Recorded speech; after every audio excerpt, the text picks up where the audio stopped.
So, I'm Marc Zyngier. I co-maintain KVM together with Christoffer Dall here. And we'd like to talk about things we've done over the past few months, basically a year. Rewriting a lot of the KVM code, apparently for no good reason. Actually, there's a lot of very good reasons for that. So it's interesting we found it interesting from a KVM point of view, but I think has also some interest from a software engineering point of view. So there's two parts of this presentation, which we'll share. And yeah, let's get started. So you'll notice it's very much a Bowie-inspired presentation. So the rise and fall of the assembly code and the VGIC from hell. And let's start with the rise and fall. So KVM ARM was merged, about 4 years ago, 3.9. And yeah, that was a substantial amount of code. You can see the diff stat here. The core code, about 6,000 lines. That's what does all the heavy lifting.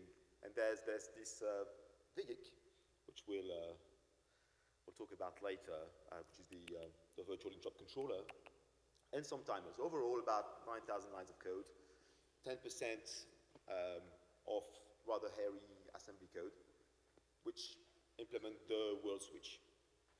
And we'll explain shortly what the world switch exactly is. A few months later, 2 releases later actually, KVM ARMv8.1,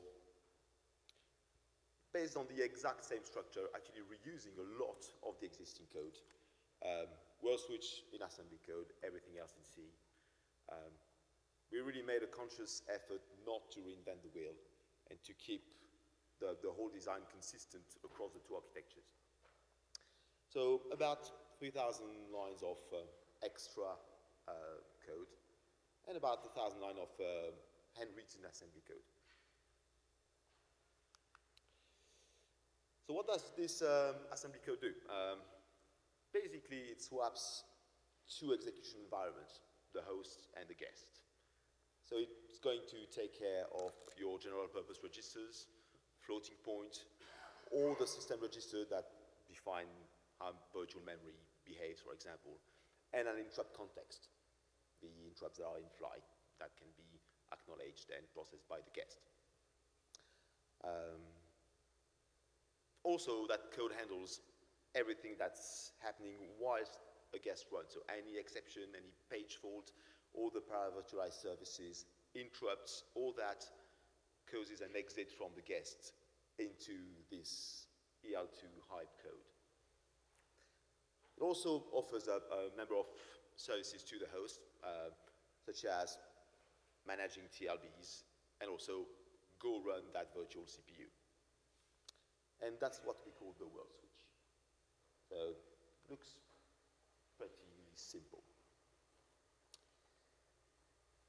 So how's that done?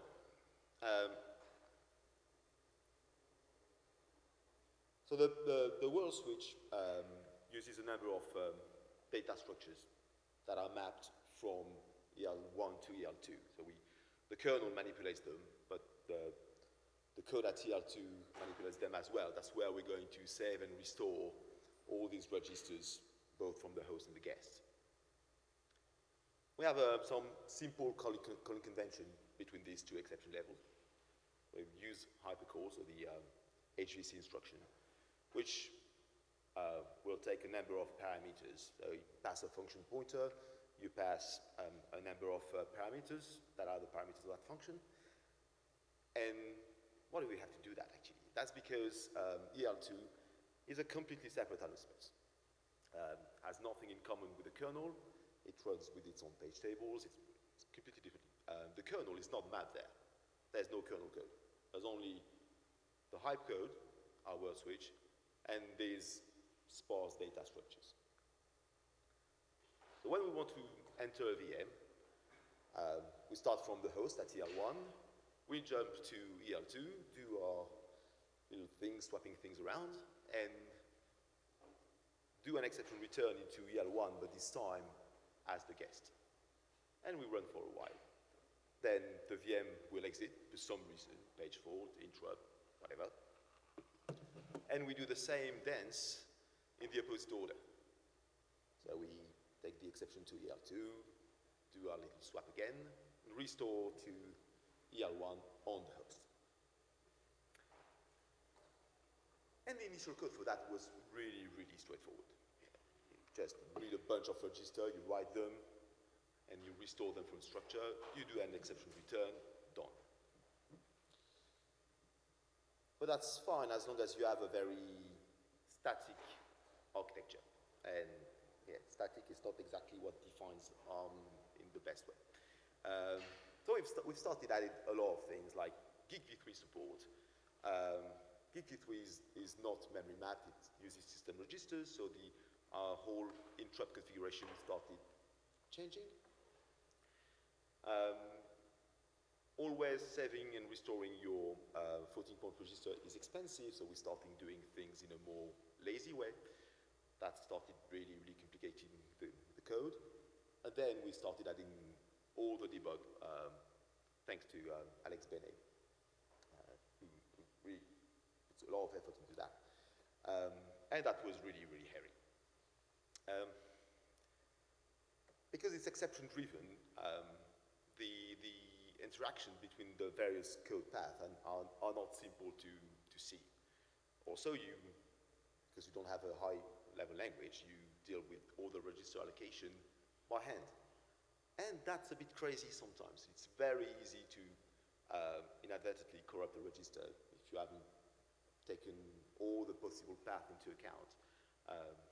Yeah, you have to be extremely careful and basically have a huge matrix of where you're going, where you're coming from, what are the registers allocated to, and what for. It's a bit mad. And when you want to optimize that, because, yeah, that's not very fast. When you want to optimize that, it makes the code even more fragile. You have even more special cases you need to account for. And yeah, debugging that is hell. So why do we use assembly code, actually? That's an interesting question. I think as kernel developers, we are used to an environment. It's fairly comfortable. We have all kind of debug heads, and we can do all kind of things very easily. In hype mode, because the EL2 is not really capable of running the kernel directly, at least not with V7 or V8.0. We're in a completely different environment where we can't run the kernel, so none of the facilities really apply. So it has its own exception level, it has its own page tables, it has all kind of weird rules of what you can and cannot do. Its VS space, I mean, is not even the one of the kernel. The addresses are, and you can't have a kernel address at high. You can only have lower address, what would be your TTVR0 addresses. So we map everything at an offset. It's really weird. It doesn't work. So yes, it's not your usual cozy environment. You don't have print K. Hell, no print K. So in the end, it becomes a lot easier to write it as a standalone piece of code that you can maybe put in a model and trace independently from everything else. And it also, because it's entirely exception-driven, that creates a clear boundary between what's the kernel and what's the hypervisor.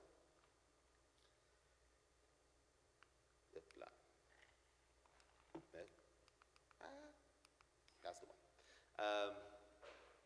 And then we land ARMv8.1, which has one feature we have been dying for, which is what we call VHE, which allows us to run, finally, the kernel at EL2. So it makes really EL2 a superset of EL1, and that's what we wanted. Hallelujah. So, before you have this, how did you actually debug this code? very, very painfully there's all kind of ways. A great tool is a model. If you can run things in a model, that will, I mean, you can step things and see where things break. It takes a lot of time. If you do it on hardware, you try to reduce the amount of code you actually run. That gives you a non-functional hypervisor, but you can bisect your code at runtime. It takes an awful lot of time, but it's quite efficient. Well, efficient in a bizarre way. I mean, you achieve a debug piece of code, but it's very, very painful. And, you could, if that was always working. On some CPUs, that just doesn't. So yeah, Linus was asking about JTAG. Can you use JTAG? No, not really. Some CPUs disable JTAG at TL2 because security. So no. Also, the V7 code, I wrote that at university. I didn't have a JTAG. I didn't have a model that worked. So it was as few instructions as possible. Take the return path back, right, and then add a little bit, and then hallelujah, in the end it worked. So yeah, no, all of a sudden we have the ability to run the kernel at TL2. Funnily enough, that's only been written on the model. I still don't have any 8.1 hardware. But nonetheless. So 8.1, you can take your kernel, run it directly at TL2.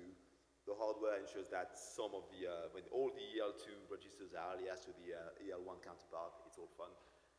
But you need to really, really hack badly your hypervisor because the behavior is entirely different. So we've tried to make this world switch compatible with VHE, trying not to break too many things. So we've relied entirely on code patching, runtime code patching. So we replaced entire sequence at runtime, saying, oh, this code for VHE, this code for non-VHE, and no, that worked. I did a presentation over a year ago that was in Hong Kong, and at the time the code wasn't merged, far from it, and we thought we could merge it. After a while, it became really obvious that maintaining the result would be the end of the project. We wouldn't be able to maintain that for too long, and optimizing it. And because optimizing is the whole purpose of the VHE architecture. If we run at TL2 but don't optimize the code, we move all these code paths where we're doing useless work, saving the host context as pointless.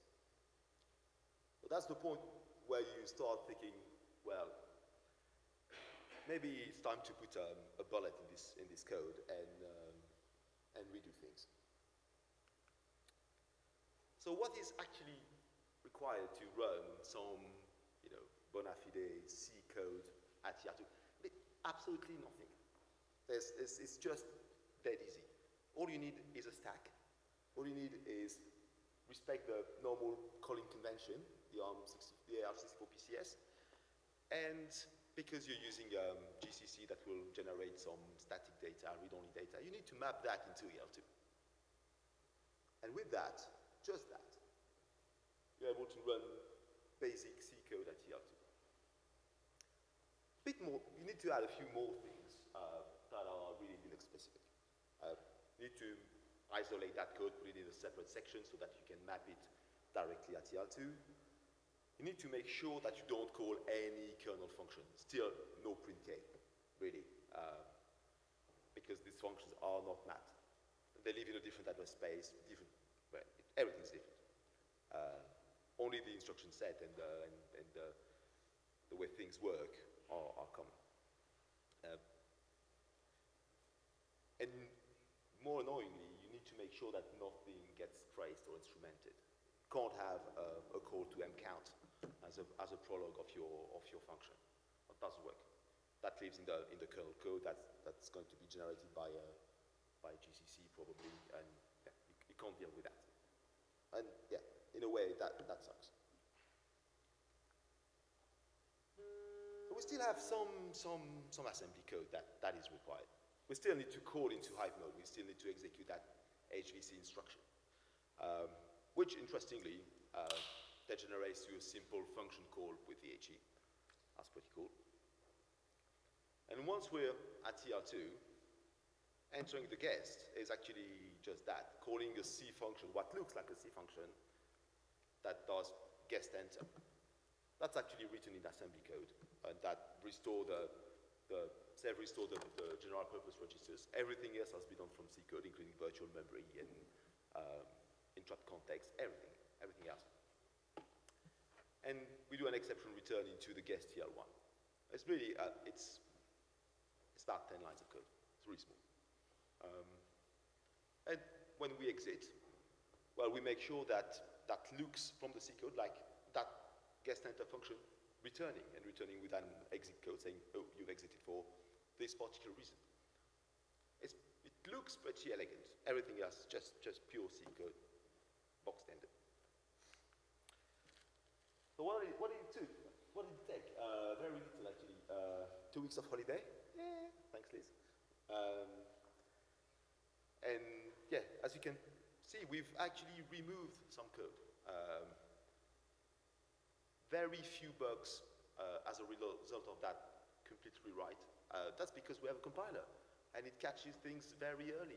All the, what could result in a data corruption, the compiler gives you a nice, easy to fix warning. Awesome. And the result is faster, and that's for odd reasons. Quite often you start writing some assembly code and you think, yeah, I'm going to write it like this because I'm pretty sure that's going to run fast on my CPU. You've made sure you've plugged all the pipe holes, and you're going to have something really, really neat and absolutely fast.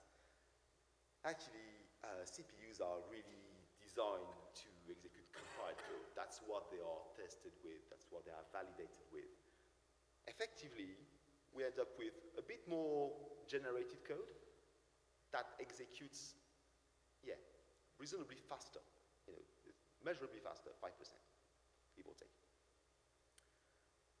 And yes, plugging VHE with all the runtime patching is very, very, very small, about an additional 500 lines of code for a complete new execution environment. That's very little. And all of a sudden, optimizing for VHE or for other things becomes really easy. One of the first things I started doing was optimizing the interrupt overhead, which was fairly big. It took me a week to drop that by 40%. Okay, should have done that before. And Christoffer now can work on doing the VHE optimization, and it's really easy.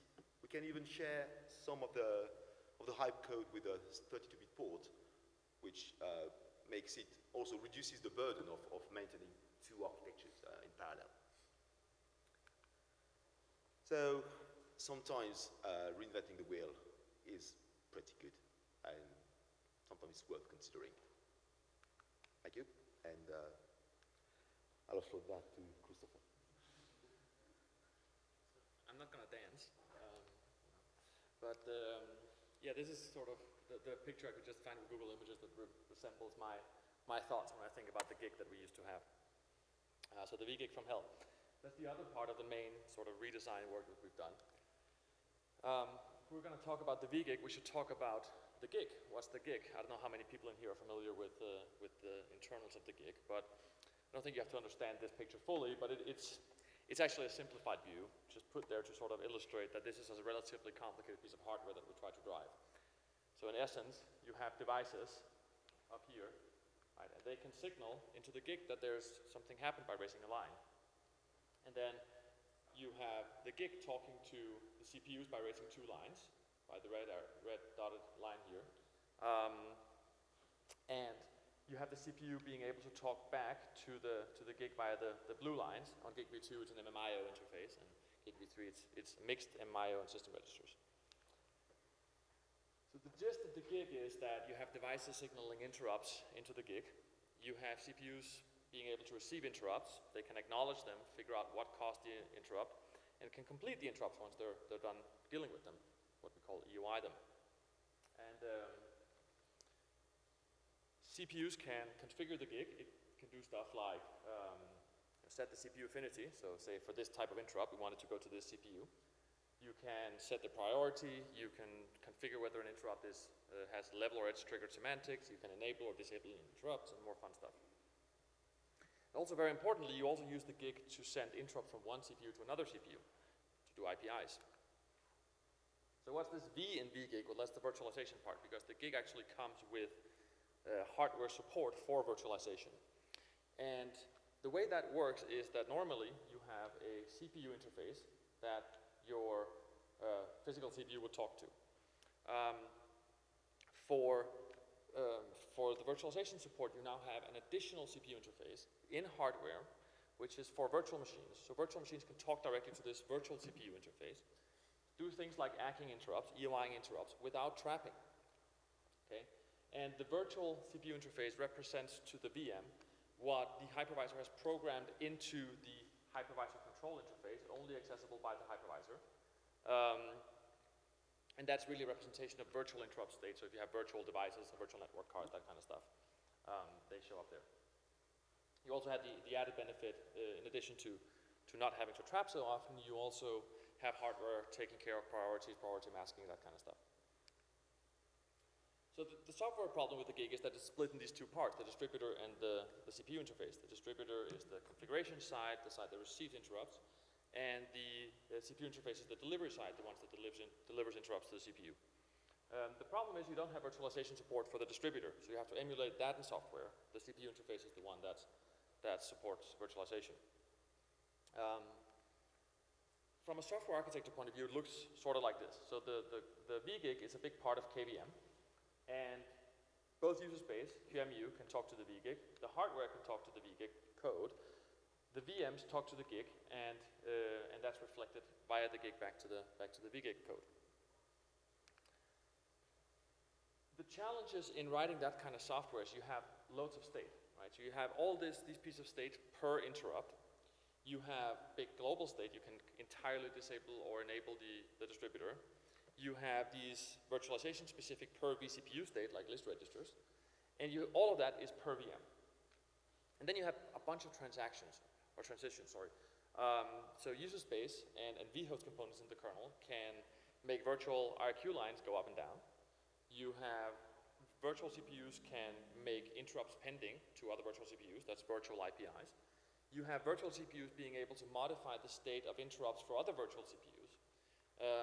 You have hardware changing state without really notifying the software, so you have to catch up on that later on. And all of this happens asynchronously on top of each other at the same time, and you have to keep track of it all. So the old VGIC was a gigantic mess because it maintained all of the per IRQ state as essentially global state, which was all many large bitmaps. And the idea behind this design was that you could take all of these global bitmaps and you could mash them all together and compute a global state quickly. The problem was that you ended up with sort of pre-computed duplicated state, and for example, debugging, it was impossible to figure out what's actually the state of anything because you had state represented multiple places all over the place and try to keep that up to date.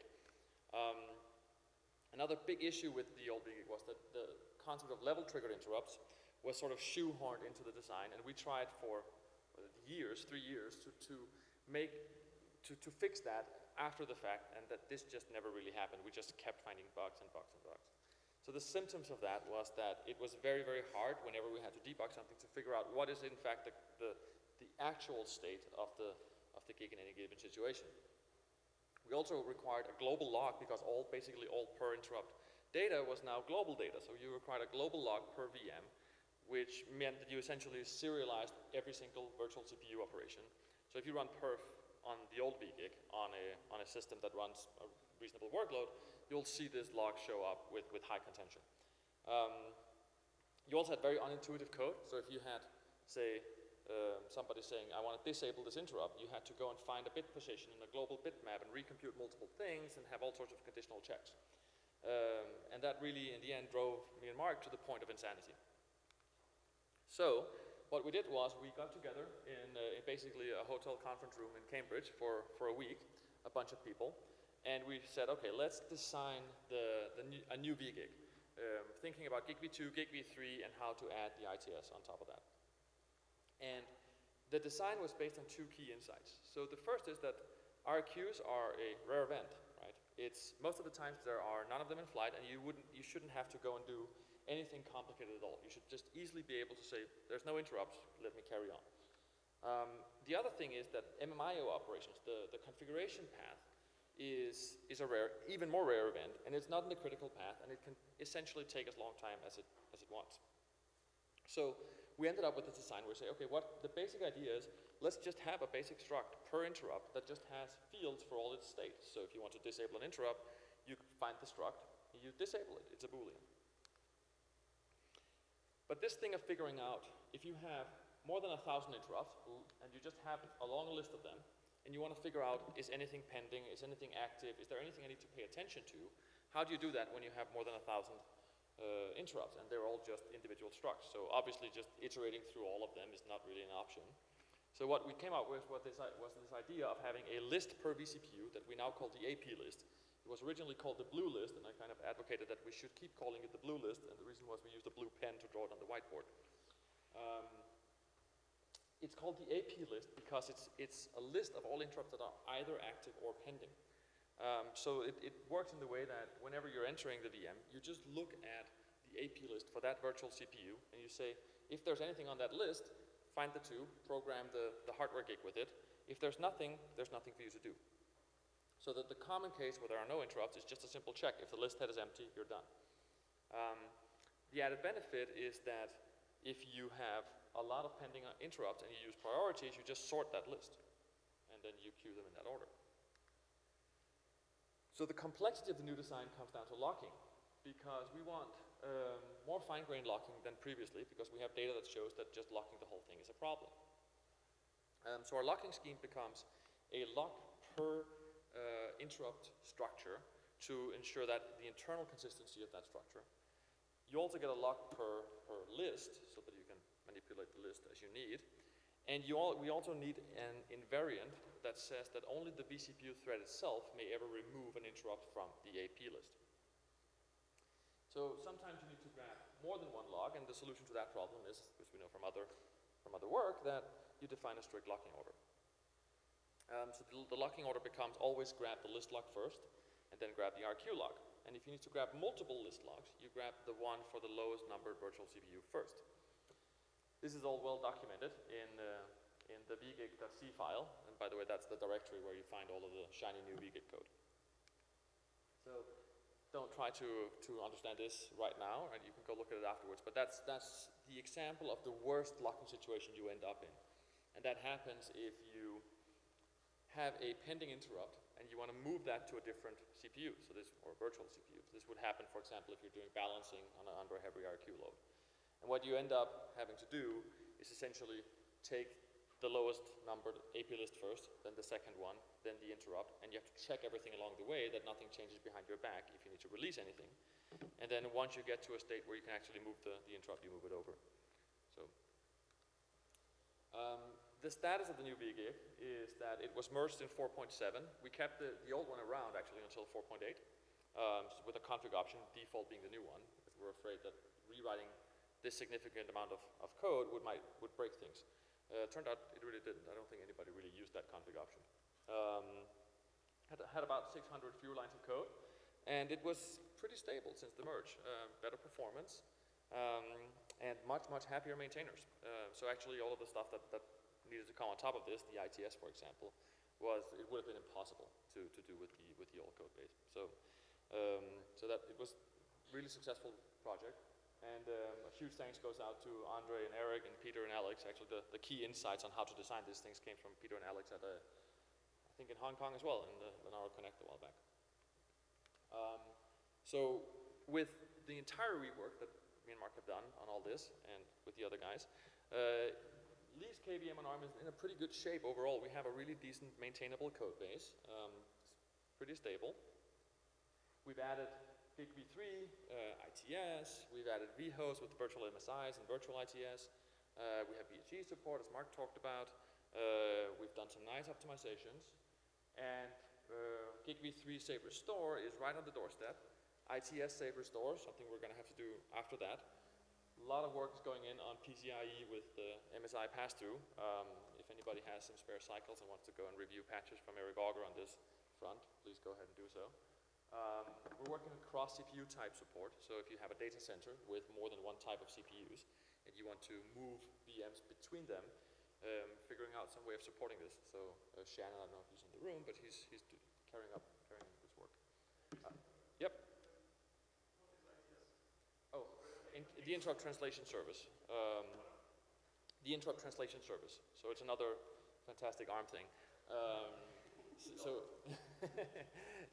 basically, it's an MSI controller. So you get MSI messages. It has a bunch of internal translation state, and then it translates that into a specific interrupt number depending on the message from the device. So you can imagine it as being page tables for interrupts, literally. And then that sits behind an IOMU, and so the write from the device goes to the IOMU before it gets to that thing that translates. So yeah, very simple. So we're looking at optimizations. We're also looking at some improved timer support. And finally, once much of that is done, we're going to have to look at GigV4 and direct virtual interrupt injections, which would have been even more impossible to do with the old VGIC. So that's that. Questions?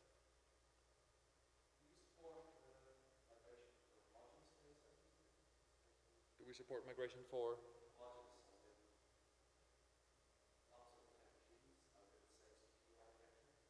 Yes, we do. If we currently support on homogeneous architectures, yeah, we do. With GigV3, not quite yet, but with GigV2 we do.